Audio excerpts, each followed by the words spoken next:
lot of roadkill out there. Hi, I'm Cindy, aka Slaughter Sin, she with Empress of Gore, and I'm here with the Latin horror team and with a special guest, Luis IGA GARZA, director of the upcoming slasher Murder in the Woods.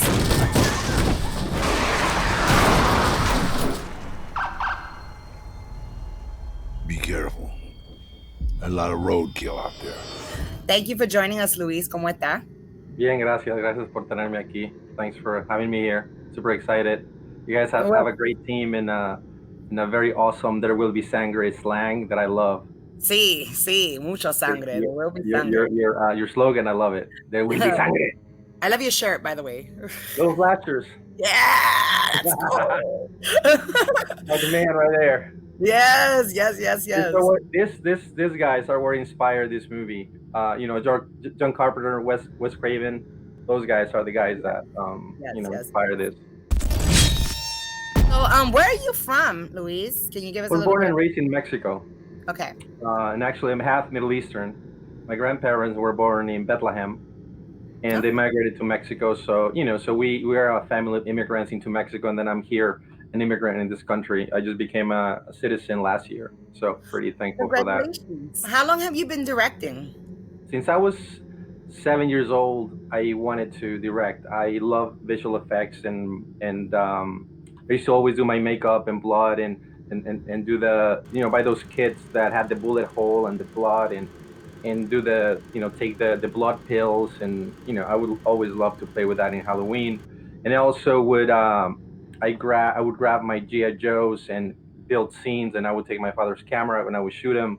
I would get fireworks in the corner store, and I would do like action scenes and blow things up, and it was just fun.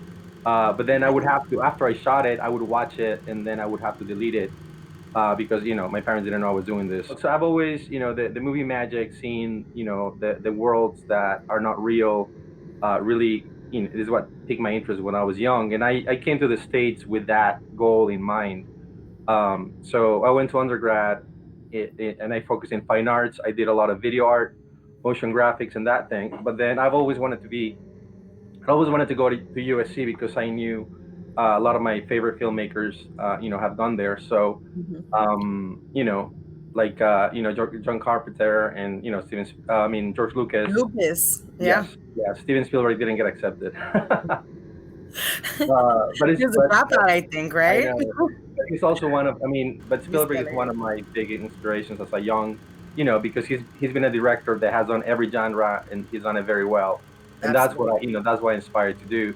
I love the slasher genre, I love the horror genre, but I also love other genres that I wanna, dive into and experiment with as a director. Is this your first feature-length film? Is this your first? Yeah, it's my first feature film. Once I got my green card, I was able to, apply to USC and go to USC, and and started, learning more, the more technical aspects of directing, building great relationships with my fellow classmates and all the executives and people that come talk to you.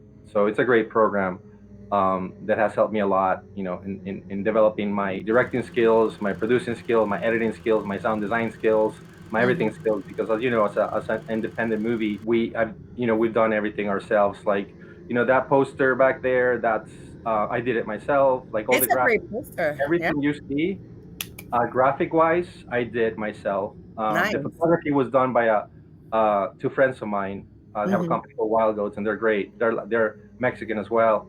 And they did a great photo shoot for us because they believed in the project. So I was able to take the photographs and then do all the artwork around it. And so everything that you see out about the movie, graphic design wise, it's designed by me. What can you tell us, like, some of the challenges that you faced on or off set? That's a whole TV show. That's an hour. Again, we shot this movie in 15 days.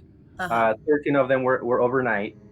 And we're an independent movie shooting in LA, in LA County, which is a very challenging county to shoot in because they're used to big money and big studios paying for things, right? So, from the permits for the fire safety people, the stuff that you gotta pay, and it doesn't matter. It's not like a SAG agreement, right? That you pay the talent based on the budget of the film.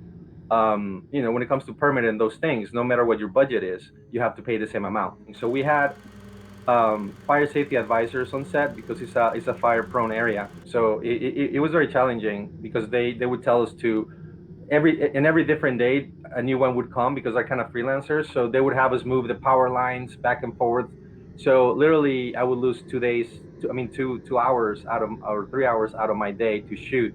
So I would have to, all my plan I had to throw out the window. All my shooting plan I had to throw out the window, and then just think on my feet on how do I get the coverage that we need to, to finish this movie and make this movie. So yeah, it's a lot of challenges that I can, we can go a whole list of that.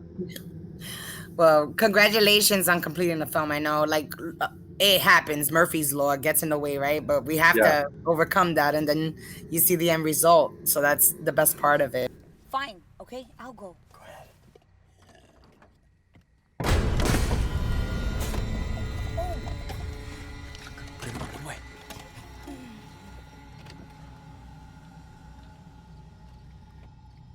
You kids lost? Is there anything are you any of your upcoming projects that you're working on that you could share with us? Is there anything that you're working on currently or in the future? Yeah, I mean, I have a pitch today for a television show, and that we've been developing for a while with John Christ production company.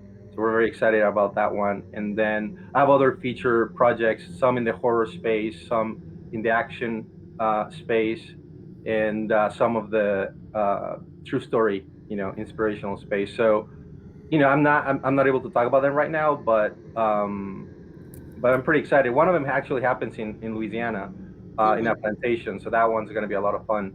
Horror one, which is also has some social justice, like Jim Crow stuff. No, it's just it's I don't know if you know. It's based on something that it's inspired by something that happened in one of the plantations there. So we're just fictionalizing it and make it more, more fun and gory and scary. Well, thank you for joining us. Thank you for coming on board and sitting with us and giving us a little bit of information about Murder in the Woods. We're looking forward to for everyone to see it. And thank you so much, Luis IGA GARZA.